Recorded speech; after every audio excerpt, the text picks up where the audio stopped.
Attention, please. This uploading is only for educational purpose. No intention to infringe copyrights. Learning English with subtitles GPITRAL. Follow us.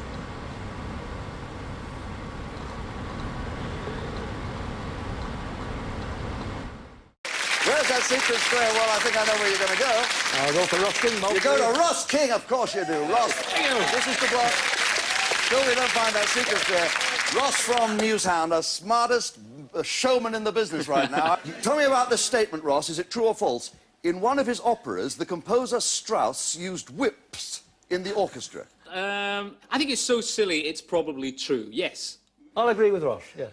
In his opera Electra, that's exactly what Richard Strauss did. You're right to agree. Cross goes in there. You win another £10, giving you a total of £90. Where's that secret square? That's Doc Cotton, please. Doc Cox, who found the secret square? Doc Cox, secret square.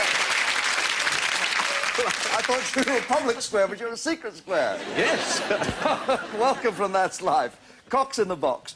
Curry has been eaten in India for over 1,000 years. Am I telling the truth or am I lying? I've had a few thousand-year-old curries, I must admit. But isn't it funny about curries? You know, in the old days, they used to call them rubies, didn't they? As rhyming slang, a Ruby Murray. And now they call them Edwinas nowadays, don't they? Which is the only kind of curry that makes you sick and you don't have to eat it. That's the thing. I'd say not. I'd say they're less than 1,000 years old. Lynn, Doc Cox says they haven't been eating curry for over 1,000 years in India. You going to agree with him or disagree? I agree with him. You agree with him?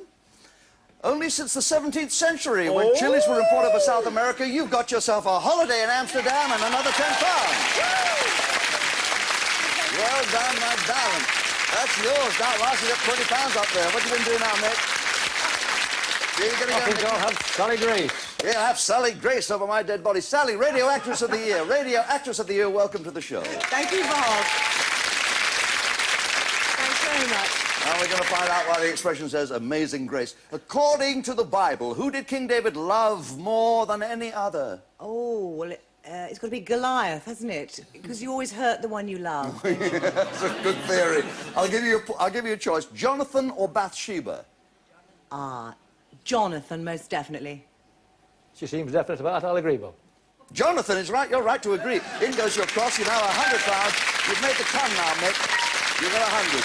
Go ahead, Lynn. Jean Boat, please. Jean Boat. We go back to you, Jean, to ask, where was the shoestring invented, in America or England? Oh, I haven't a clue. Well, we've been living off it for years here in this country. It must be here. Well, OK, England. The shoestring was invented in England. No, I disagree. It was in 1790 in England, yes. We cannot put your cross in Jean Boat Square. It's game point. If you want to cross in that square, you must put it there yourself, Mick. Terry Nutkins, please. Hello, Terry. How are you? Terry's balding but has long hair round the sides. Terry from the really wild show. And it is really wild, isn't it? Now and again, yeah. Yeah. They say every time a man has sex, he loses a hair on his head. Congratulations. How did you know, Bob? Well, that's... Your reputation goes before you. Who was Winnie the Pooh named after, Terry?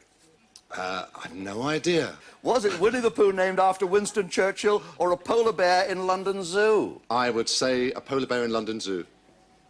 I'd disagree, Bob. You're wrong to disagree. Naught gets the square, giving you 4 each, so you could still win this round of the game by going to Jean. Please. Jeannie. Mount Everest was named in honor of a British scientist who introduced a type of glass to Tibet. Is that true or false? Oh, I don't know. No. Should we say no? No. No. Don't believe it. Jean doesn't believe it. Do you agree with Jean? I agree with Jean. You agree with Jean? Yeah. It was named after the British General Surveyor of India. You're right to agree. You've won this round of the game. £50 bonus there. And you've got the holiday in Tibet, I tell you. Oh! Now, 80 plays 100.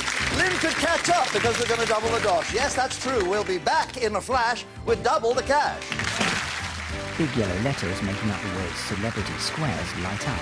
End of part 1. Part 2. Why am I doing this?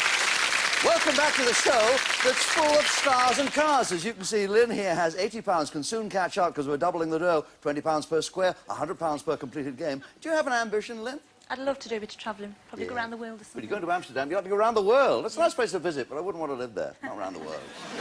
And you're playing £100 a ton, which you have trousered liftily, has Mick Dennis, and you're a man of certain age, aren't you? Yes, I'm 60 next year. You're 60 next year, and you're taking up a fresh interest, you just told me. Yes, art and sketching and drawing, whatever, yeah. Have you painted your wife yet? Not yet. Oh, yeah. Painted my wife in bed, but it's not a portrait, it's still life, I'm sorry to say.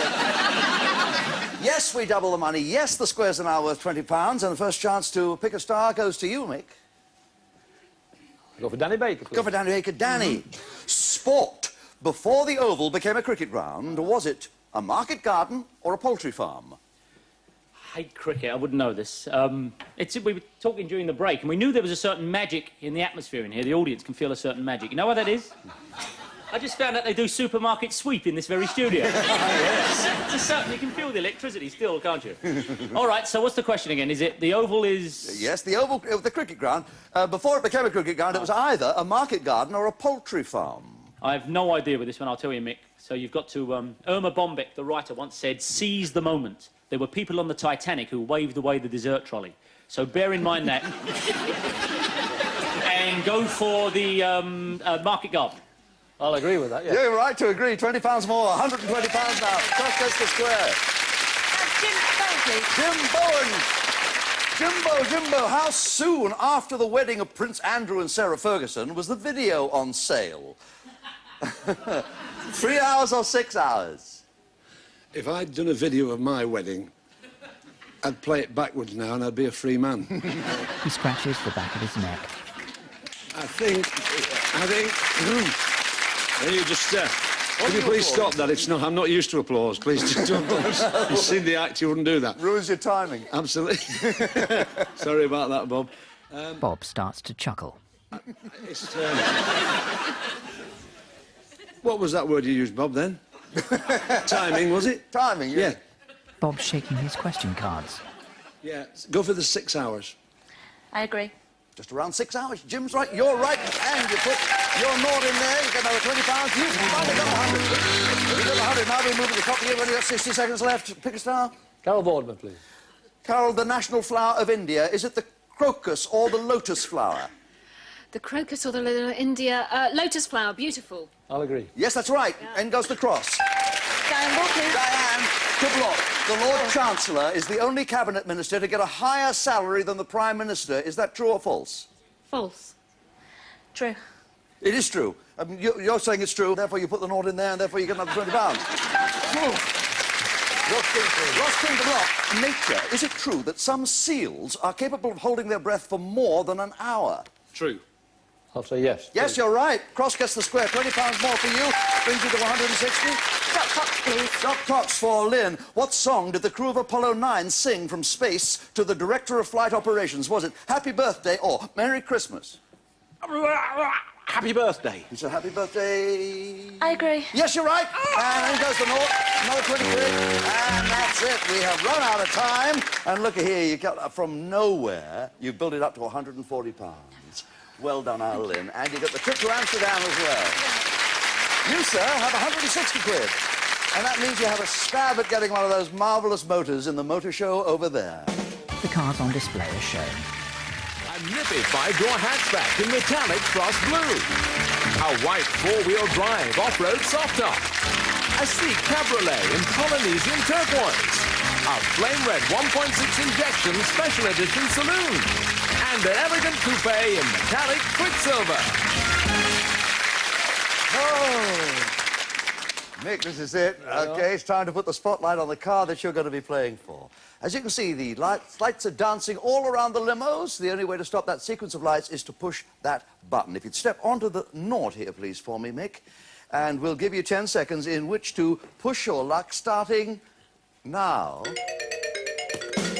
Oh, the hatchback. It's the hatchback. Oh, very nice. Back onto the cross, please. You're playing for the hatchback. You must give me 9 of a kind, 9 answers that we've already got in a public survey when we ask these questions. Questions on sport, home and garden, and shopping. Which would you like to go for, Mick? Well, being as I do all the shopping at home, I think I'll go for shopping, Bob. All right, shopping it is. Now, we asked a lot of people until we got the 20 most popular answers, which are on the card that I'm holding in my hand. As you give me each of the answers, we will light up one of the squares that you see behind me. You want to light up all 9 squares to win that super hatchback, and it really is a little belter. 1.4 injection and all that. As you give me each answer, please give me a pause, Mick, so that I can say yes, or I can say no if it's not on the survey. So, if you give me an answer twice, it will also not light up a square. You understand that? In fact, you'll actually hear this sound. A little bell will ring to tell you that you've repeated an answer that you've already given me.